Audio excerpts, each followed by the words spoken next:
Okay, so how do you actually choose your camera settings? Well, we we have to make some decisions. So there's the aesthetic decisions of how these different settings affect how our image looks, and along with how the settings affect the amount of light we're getting into the camera. So, um, I'm going to go over quite a bit of stuff, quite a bit of terminology, and then I'm going to jump into Camera Sim, the camera simulator, so that I can show you what I'm talking about. All right, so first off, when I'm out photographing, I ask myself, what is the most important thing? Do I need to separate my subject from the background, or is the background important to the image and does that need to be in focus as well? Or is there motion in the photo? Is it important for me to show the motion or to freeze the motion? So those are the big considerations that I usually take when I'm trying to decide on my settings. So if you remember, when it comes to aperture, we're deciding on that depth of field. Is it narrow? Is the background blurred? Or is it a large depth of field where the background is nice and in focus? A couple different times that that you could use both in the same photo shoot. Let's say I got hired to do headshots of a hairdresser in her salon or in his salon, whatever. First I would maybe want to do a nice close headshot with the background blurred, so that's when I would use a large aperture. But then we also want to get a shot maybe of them with the salon, showing the different, the decor, how nice and comfortable it looks and all that. Maybe they're leaning up against one of their chairs. So in that case, I want to show the background, and that's when I would use that small aperture to create this large depth of field. Okay, and then there's also, like I said, the motion question. Do we want to freeze that motion with a fast shutter speed, or do I want to show motion? So an example where these two would be acceptable. Let's say I'm shooting a race, a track and field race, and I'm, at one moment I'm, photographing them running, and I want to show how fast they look. So maybe I'd use a slow shutter speed to kind of give us that motion blur and make them look like they're running really fast. But once they get to that end point and we need to get that photo finished to see exactly who won, I need that fast shutter speed to freeze the motion so we can see who crossed that finish line at the fastest time, right? So here's an example. So what I'm trying to say with these examples is there is no right or wrong setting. It really comes down to what you're trying to show in your photo, what you're trying to communicate. All right, so how will you know if you have a good exposure? Metering is a great way to go about it. And our next project, this week's project, is all about metering, so pay attention. All right, so the meter inside of a camera is measuring how much light is coming in with your current settings. So whether you're using a built-in meter, which is in all digital cameras, or a handheld meter, and handheld meters are used more when you're shooting film, but it is used in digital in certain times, especially in really high-end studios, commercial and portrait studios. They will still use handheld meters. But no matter what type of meter that you're using, it's always measuring the light and giving you a setting based on 18% gray. So what does that mean? It means that it's taking the light in the scene and trying to average it all out so you get this really gray middle tonality. And 18% gray is something that is agreed upon by manufacturers. There's even cards made with 18% gray printed on them. They sell these online, they sell them at Horn Photo. 18% gray cards, and this is really helpful when it comes to film photography. But I'm just showing you guys just so you can see what 18% gray actually looks like. This is actually 18% gray is also used in some studios for painting walls so that the colors of your walls aren't affecting how you're seeing things on your screen. So yeah, 18% gray. So what does that mean? and you're actually gonna be applying this in your project. So if I'm shooting, let's say, I got hired to do a wedding, and I have this beautiful bride in this white dress, and they decided to do their wedding out in the snow. So I've got a white dress on white snow. If I set my meter to right in the middle, it's trying to make everything this 18% gray. But she's not, her dress isn't white. I mean, her dress isn't gray, it's white. So we have to actually overexpose according to our meter to make it look white. I know this sounds confusing, but it will make sense, I promise. So if we were shooting something that's really dark, it's going to give us the setting as if it was trying to make it gray, but we would have to intentionally shoot it darker so we get that nice crisp black. Okay, so let's talk about metering modes real quick. And so these are the most common ones, and they are not always the exact same names. It kind of depends on the manufacturer. Best bet is to look up what modes your specific camera has and read up on what they are and what they mean. But this is pretty much what most cameras come with. So we have overall, so that takes in all of the light in the entire scene and tries to average it out so you get this overall 18% gray reading. For center, it meters what's right in the center of the photo only. So it doesn't matter if the background is really light, really dark, it's going to give you an overall setting for what's in the middle. Spot metering is giving you your meter reading based on a specific area, and it depends on the camera. Some cameras for spot metering still rely on center metering. Some cameras let you change it. So like on mine, wherever it is focused, if I'm on spot metering, it's giving me my reading based off of that place. And so why it's important to why it's important to understand metering is that we're not just shooting 18% gray scenes.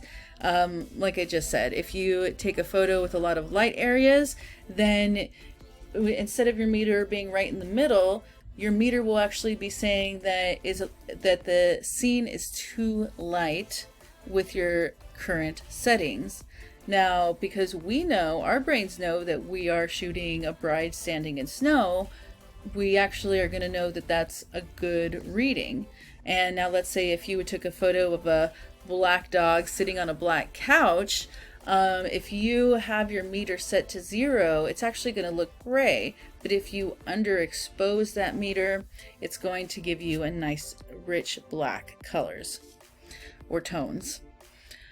Okay, so one more thing before we jump into camera sim is this terminology, which is a stop. What is a stop? So this is something you're going to hear a lot now. A stop is a unit of measurement, meaning twice as much or half as much light. And it comes from the relationship from the original f-stops and shutter speeds. We're going to see on our meters, we're going to have a 0, we're going to have a 1, 2, +1, +2, then we're going to have a -1 and -2. And so from 0 to -1, that's a stop of light. And so if we're at -1, that means that we have half the amount of light coming in as we did when we were at 0. If we have 0 and +1, then the +1 is going to be one stop of light, or double the amount of light that was coming in relation to what it was at 0. So when we say opening up, we were talking about letting more light in. A lot of times we also use this terminology with talking about specifically with f-stops. We need to open up a bit, we need to open the aperture, right, to let more light in. But that's usually, it's kind of interchangeable. Opening up just means getting lighter, but it also has to do with your aperture. But you can also go lighter with your shutter speed. So, yeah. Stopping down. So stopping down is letting less light in. So if someone says, oh wow, your image is way overexposed, you need to stop down, that means you need to let less light in. Okay.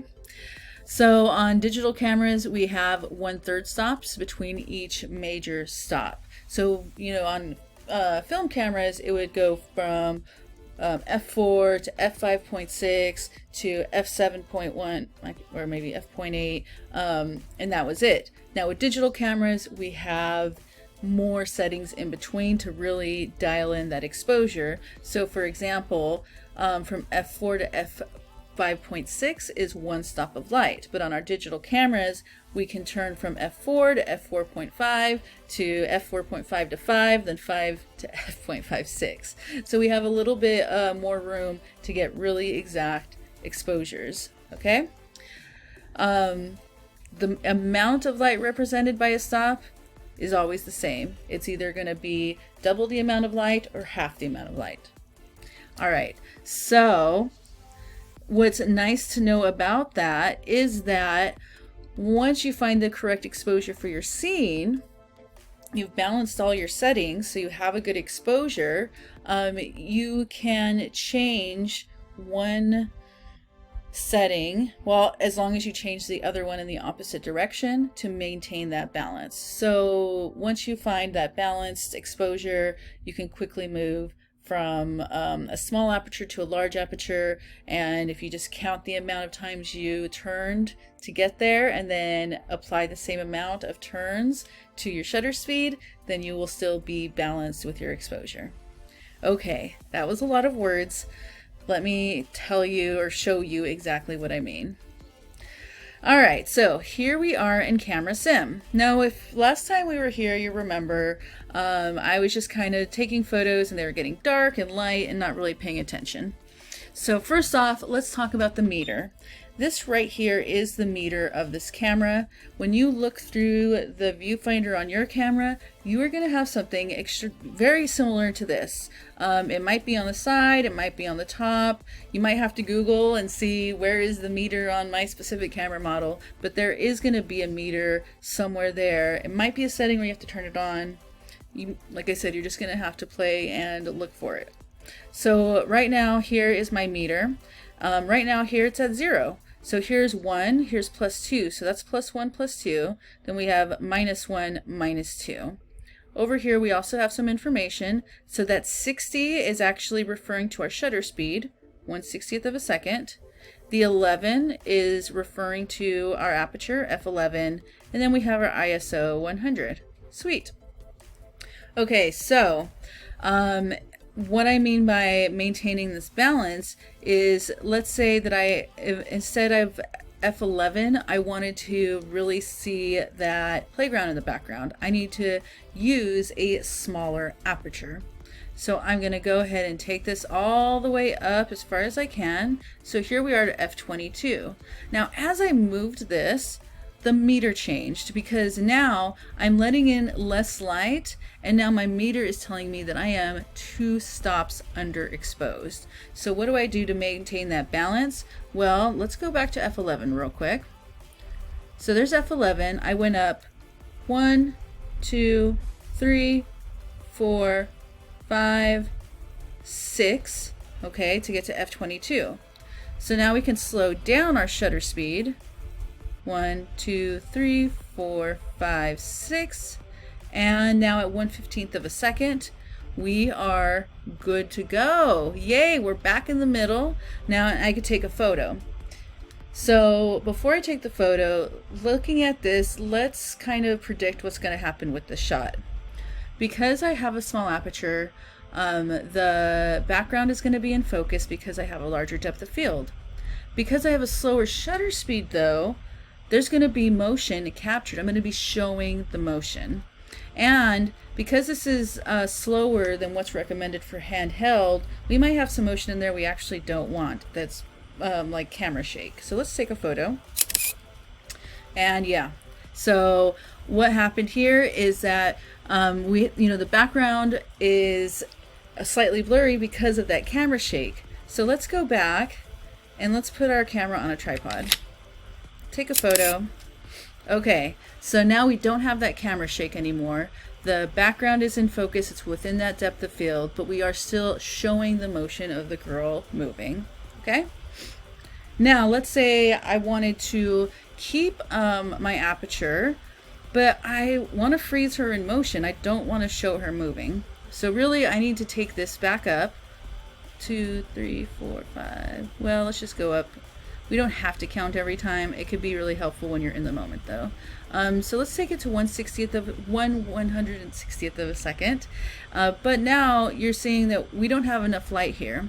So now we go to that third setting, the ISO. We're going to make our sensor more sensitive to light. So let's go ahead and do that. And I'm just going to move this up while keeping an eye on that meter. And it's starting to move up. Okay.